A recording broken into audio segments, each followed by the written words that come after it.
पहले भी जीतते थे, यहाँ से भी जीत के जाओगे, पक्की बात है, हारते नहीं हम कभी। मैंने कल कहा है, कानून अपना काम करेगा, जिसका दोष होगा उसके खिलाफ कार्रवाई होगी। अगर दोष नहीं होगा तो दबाव में कहीं भी आकर के कोई कार्रवाई किसी के खिलाफ नहीं होगी। लोकतांत्रिक सरकारों में दबाव की राजनीति नहीं चलती है। इस दबाव के कारण से सरकार का कोई भी निर्णय नहीं बदला जाएगा। मुख्यमंत्री कहते हैं लोकतांत्रिक सरकार है और कोई भी सरकार का निर्णय दबाव में नहीं बदला जाएगा। मगर बड़ा सवाल ये उठता है कि इसी लोकतांत्रिक सरकार में फिर टोहाना में क्यों दबाव में निर्णय बदल गया, करनाल में क्यों दबाव में सरकार ने अपने फैसले बदले, हिसार में ऐसा क्यों हुआ, और अगर पीछे कई दफा हुआ तो अब हांसी में क्यों नहीं होगा। दुनिया में आंदोलनों की दिशा दशा तय करेगा, और हरियाणा में आंदोलन के बीच में जो आंदोलन हुए हैं, कोई कच्चा लगाया हो तो बताओ, और एक भी हार के आए हो तो बताओ। पहले भी जीतते थे, यहाँ से भी जीत के जाओगे, पक्की बात है, हारते नहीं हम कभी। हांसी में एसपी ऑफिस के बाहर पक्का मोर्चा लगाकर किसानों ने अपने तंबू का खूंटा गाड़ दिया है। किसानों का कहना है कि हम कभी हारते नहीं हैं, पहले भी जीतते आए हैं, अब भी जीतेंगे और आगे भी जीतते ही जाएंगे। मगर विरोध के इस हुंकार के बीच हरियाणा सरकार एक बार फिर से अड़ गई है, जिसके चलते मुख्यमंत्री मनोहर लाल खट्टर का कहना है कि दबाव में किसी के खिलाफ भी कार्रवाई नहीं की जाएगी, लेकिन जो भी दोषी होगा उसे बख्शा नहीं जाएगा। मैंने कल कहा है, कानून अपना काम करेगा, जिसका दोष होगा उसके खिलाफ कार्रवाई होगी। अगर दोष नहीं होगा तो दबाव में कहीं भी आकर के कोई कार्रवाई किसी के खिलाफ नहीं होगी। हम लोकतांत्रिक सरकार है, लोकतांत्रिक सरकारों में दबाव की राजनीति नहीं चलती है। इस दबाव के कारण से सरकार का कोई भी निर्णय नहीं बदला जाएगा। वाले नहीं हुए हैं, आप लोग जबरदस्ती मेरे मुंह में कोई शब्द डालना चाहो, अच्छी बात नहीं है।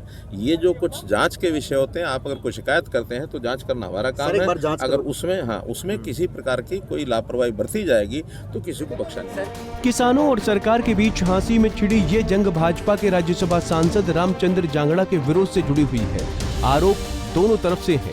किसान कहते हैं कि जांगड़ा के सहयोगियों ने किसान कुलदीप राणा पर बंदूक के बट से हमला कर उसे गंभीर रूप से घायल कर दिया, जिसके चलते वो अस्पताल में जिंदगी और मौत के बीच अंतिम सांसें गिन रहा है।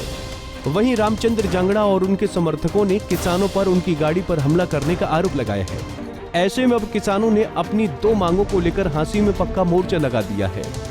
आंदोलनकारियों का कहना है कि किसानों पर दर्ज केस वापस हों और जांगड़ा व उनके सहयोगियों के खिलाफ केस दर्ज हों, तभी ये मोर्चा उठेगा, वरना ये धरना जारी रहेगा और किसान यहाँ से 1 इंच भी पीछे नहीं हटेंगे। देखिए, 3 दिन और 3 रात से नारनौंद के थाने में हमारा धरना जारी था, और वहां से महापंचायत में संयुक्त किसान मोर्चा का फैसला हुआ कि हमारी 2 मांग है, सांसद रामचंद्र जांगड़ा और उसके गुंडों के ऊपर मुकदमा दर्ज हो 307 का, और जो हमारे साथियों पे फर्जी मुकदमा दर्ज किया उसको वापस लिया जाए। ये 2 मांगों को लेकर के 3 दिन और 3 रात से वहां जारी आंदोलन था। फिर वहां पर संयुक्त किसान मोर्चा का ये फैसला हुआ कि हमारी बात को नहीं सुना जा रहा है तो हांसी में जो पुलिस अधीक्षक है एसपी ऑफिस का घेराव करेंगे। आज आप देख रहे हैं कि तमाम हमारे नेता, तमाम खापे, संगठन और यहाँ हजारों की संख्या में लंबे समय से, अब तक भी यहाँ बहुत बड़ी संख्या डटी हुई है, यहाँ पहुंचे कि भाई कुलदीप राणा को न्याय मिले, वो ठीक होकर के आए और 307 का ये पर्चा दर्ज हो और मुकदमा कैंसिल हो। अभी हमारी एक लंबी मीटिंग एसपी महोदय, एडीसी, कुछ और प्रशासन के अधिकारी थे, चली, लेकिन बड़ी ताज्जुब की बात है कि एसपी पहले मेडिकल सर्टिफिकेट बांट रही थी, वो सीएमओ की भूमिका निभा रही थी।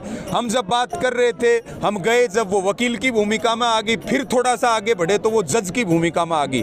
हमने स्पष्ट किया कि हमारी 2 मांगे जो वहां से चली आ रही हैं, और भाई कुलदीप राणा की हालत को देखते हुए कमेटी ने भी ये फैसला लिया कि आर्थिक सहायता, मुआवजा और चिकित्सा सहायता और सरकारी नौकरी भी अब हम सब की सहमति से सरकार से लेंगे और मुकदमा दर्ज करवाएंगे, सजा दिलवाएंगे और फर्जी मुकदमा वापस करवाएंगे। तो कुल मिलाकर हांसी में भी किसानों और सरकार के बीच ठन गई है। किसान अपनी मांगों से पीछे हटने को तैयार नहीं है, लगातार मांगे बढ़ती जा रही हैं, और वहीं सरकार और प्रशासन भी अपनी दलीलें देकर किसानों की मांगों को मानने से इनकार कर रहा है। ऐसे में अब देखना होगा कि हांसी में छिड़ा ये संग्राम कब खत्म होगा। क्या सरकार और प्रशासन फिर झुकेगा या फिर इस बार किसानों को बड़ा संघर्ष करना पड़ेगा। करनाल से केसी आर्य के साथ bureau report, Punjab Kesari TV. हमसे जुड़े रहने के लिए हमारे YouTube चैनल को सब्सक्राइब करें और नई वीडियो की नोटिफिकेशन के लिए बेल आइकॉन को दबाएं। अगर आप ये वीडियो Facebook पर देख रहे हैं तो लाइक जरूर करें और ज्यादा से ज्यादा शेयर करें। धन्यवाद।